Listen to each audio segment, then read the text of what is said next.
Most wrestlers have always seen WWE as a big step up from TNA. Of course, WWE has long been the global leader in sports entertainment, setting the standard for mainstream wrestling. But while TNA might not have reached those same heights, there were some wrestlers who were far better off there. Sometimes it's just better to be a big fish in a small pond.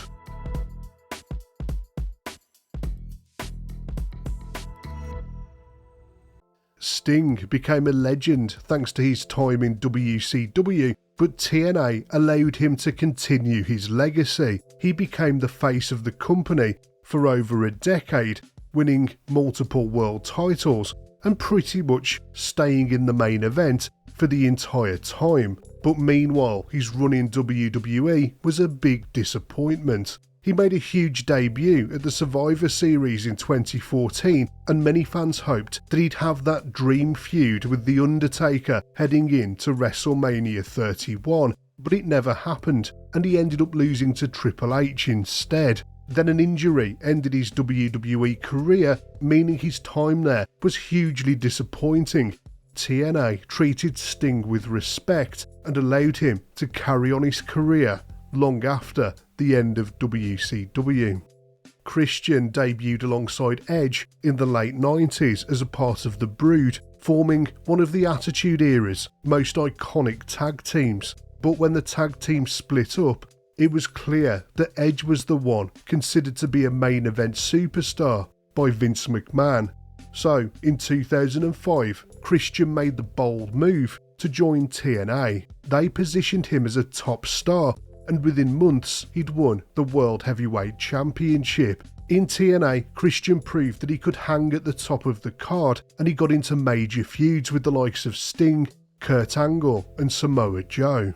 Eventually Christian went back to WWE and eventually made it to the main event on SmackDown, but his world title reign was brief. In the end, it was Christian's time in TNA that really allowed him to shine as a main event superstar. Gail Kim is one of the best female wrestlers of her generation, but her true success came in TNA. Her career started in WWE with a lot of promise. Her Matrix-inspired gimmick was a lot of fun, and she won the Women's Championship on her 2003 debut, but WWE soon lost interest in her. They simply failed to capitalise on her potential, and after spending years treading water, she asked for her release from the company. In TNA, she became the face of the Knockouts division and was their first ever champion. Her feud with Awesome Kong produced some of the most hard-hitting matches ever seen in women's wrestling at the time. For many years, Gail Kim really was the lead woman in TNA. A legendary name in 90s wrestling, Scott Steiner dominated in WCW, the WWF and Japan thanks to his explosive performances. Steiner became the last great heel WCW World Champion with his iconic unhinged persona. So when it was announced that he was joining WWE in 2002, there was a lot of excitement. But this run was a massive waste of time. They didn't let him embrace his wild persona, and he quickly fell to Triple H's sledgehammer. But his time in TNA told a different story. He became central to TNA's major storylines, notably as a founding member of the Main Event Mafia. And who can forget those totally unhinged promos that he cut at the time. You got a 33 and a third chance of winning. But I got a 66 and 2/3 chance of winning because Kurt Angle knows he can't beat me. Unlike WWE, TNA treated Steiner with respect and gave him a brilliant run towards the end of his career. Bobby Roode built his reputation in TNA. His breakout success came as part of Beer Money, his incredible tag team alongside James Storm, and they became the most successful team in company history. After they split up, Roode transitioned into singles competition and quickly established himself as a main event player. In 2011, he won the World Heavyweight Championship and held it for a record 256 days. But after almost 13 years in the company, Roode felt that he'd achieved everything he possibly could and it was time to move on to WWE. He got a hot start in NXT with the glorious gimmick getting over huge with the fans, and he soon became the NXT champion. But like so many superstars during this era, his transition to the main roster didn't go well. He won the United States Championship, but then his momentum stalled and it was clear that WWE didn't see him as a top-level superstar. Neck surgery in 2022 marked the end of Roode's in-ring career. With his incredible technical skill and cocky attitude, Austin Aries made his name in TNA's X Division. His X Division title reigns were impressive, but his career really took off when he beat Bobby Roode for the world title. He had standout matches with Kurt Angle and Jeff Hardy, and he proved to have the charisma to be both a top heel and a great babyface at different times during his run. Like so many before him, he was brought into WWE with plenty of fanfare, and he made a solid start in NXT, but it's the same old story. His time on the main roster is where things started to go quickly wrong. He got stuck in the cruiserweight division, which was being treated like a joke at the time. When WWE introduced 205 Live, it was supposed to be a separate brand to showcase the cruiserweights on the roster, but the wrestlers on the show just ended up being forgotten about. Aries was having plenty of decent matches, but nobody was watching.